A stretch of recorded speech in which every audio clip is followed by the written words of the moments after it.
नमस्कार मित्रों। आज दोपहर में 3:08 पे cabinet approve up to 20% FDI in IPO bond LIC, यानी कि एलआईसी का जो आईपीओ आ रहा है उसमें 20% एफडीआई के लिए रिजर्व है। पॉलिसी होल्डर्स के लिए जो उन्होंने पहले ही घोषणा कर रखी थी कि उनके लिए भी जो रिजर्व है, और पॉलिसी इसके लिए कंडीशन ये है कि जिन्होंने 13 फरवरी 2022 से पहले पॉलिसी ली है वो इस आईपीओ में अप्लाई कर सकते हैं। उनको इसके पहले अपनी एलआईसी पॉलिसी को पैन के कार्ड के साथ जो है लिंक करना होगा, और ये भी 28 फरवरी 2022 से पहले। तो ये तो आज इसके बारे में आपको मैंने जो सरकार की तरफ से घोषणा हुई है उसके बारे में मैंने आपको जानकारी दी। अब थोड़ा सा एलआईसी के बारे में हम बात कर लेते हैं कि इस आईपीओ में क्या पिक्चर बन रही है। तो एलआईसी का अभी क्या पोजीशन है कि जो मार्केट शेयर इन प्रीमियम जो एलआईसी का है वो आप इस चार्ट से देख सकते हैं कि जो एलआईसी का 64.10% है, एसबीआई का 7.83, एचडीएफसी लाइफ 7.63, मैक्स लाइफ 3.41 और बजाज 2.10, और इसके बाद और कंपनियां हैं जिनके इससे भी कम पे है। तो एलआईसी का एट प्रेजेंट तो 64.10 सबसे ज़्यादा है, और अपने जो दूसरे कंपटीटर्स हैं उनके तुलना में बहुत ज़्यादा डिफरेंस भी है। तो ये तो इसमें कोई शक नहीं कि ये बहुत बड़ी कंपनी है, इंश्योरेंस का बहुत बड़ा काम है। लेकिन एक चीज़ को हमारे जो नज़र में आया है वो आप लोगों के साथ शेयर करना चाहते हैं कि 2014 में जो मार्केट शेयर एलआईसी का था वो 75% था, और 2021 में ये 64% रह गया, यानी कि 11% का जो है इनका डाउन साइड में हो गया। तो इस तरह से इनका मार्केट शेयर डाउन हुआ। तो इस चीज़ को भी ध्यान में रखना है कि ऐसा है, तो यानी पहले कंपटीशन कम था, धीरे धीरे कंपटीशन बढ़ता जा रहा है, तो उस कंपटीशन में इनको नुकसान हो रहा है। एलआईसी के बारे में और जानकारी आप नोट कर सकते हैं। इनके एम्प्लॉयज़ जो हैं करीब 2 लाख हैं, एजेंट 15 लाख, पॉलिसीज़ 30 करोड़ से ज़्यादा की हैं, वैल्यूएशन 15 लाख करोड़ का है, आईपीओ साइज जो है 63,000 करोड़ का है, यानी कि आज तक का भारत का सबसे बड़ा आईपीओ साइज है। तो ये समझ लीजिए सबसे बड़ा आईपीओ है, इसलिए आपको बहुत सावधानी से इसमें जो है निवेश करना होगा। इसके बारे में जांच पड़ताल कर लेनी चाहिए। जितनी हमारे पास जानकारी है वो मैं आपके लिए इसीलिए समय से ही शेयर कर रहा हूँ, और भी जानकारी आप गूगल से या और भी सोर्सेज से पता कर सकते हैं। शेयर ऑफरिंग 31.6 करोड़ यानी 5% का जो है टोटल कैपिटल का 5% पे शेयर ऑफरिंग है। पॉलिसी होल्डर रिजर्व है 10% के लिए। तो अब इस प्रकार से हम आगे नेक्स्ट स्लाइड पे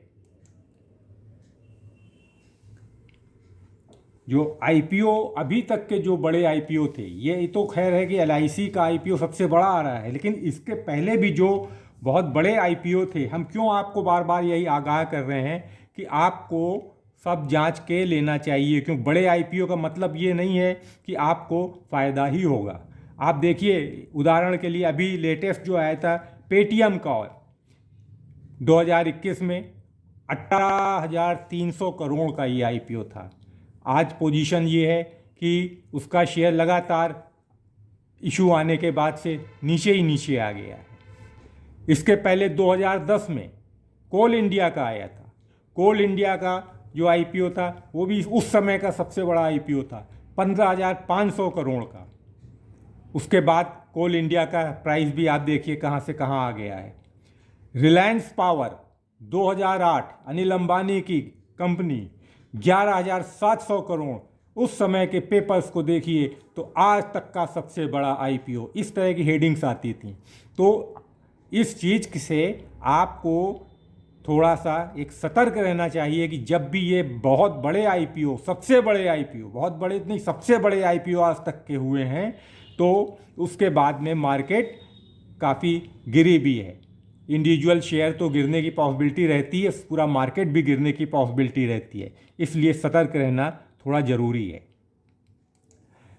एलआईसी और प्राइवेट इंश्योरेंस कंपनी में है क्या कि मान लीजिए आप टर्म इंश्योरेंस लेते हैं तो एलआईसी का जो प्रीमियम है वो प्राइवेट इंश्योरेंस कंपनी की तुलना में ज़्यादा होता है। तो अब अगर हमको एलआईसी का लेना है, तो हमें टर्म इंश्योरेंस लेना है, तो हम एलआईसी पे ही क्यों जाएं?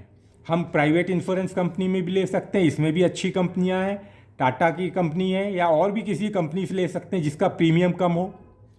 तो इसलिए आपको अगर इसमें निवेश करना है तो इन सब बातों की जानकारी रखना जरूरी है। इस प्रकार से और भी जानकारियां हैं जिनके विषय में आप गूगल से पता कर सकते हैं। अभी समय है, ये आईपीओ जहाँ तक सेकेंड वीक में आ जाएगा, उसके पहले और भी जानकारी आप इकट्ठा कर लें ताकि आप जो निर्णय लें वो निर्णय एक फ्रूटफुल निर्णय हो। ऐसा ना हो कि आप उसमें अपने को फंसा हुआ महसूस करें।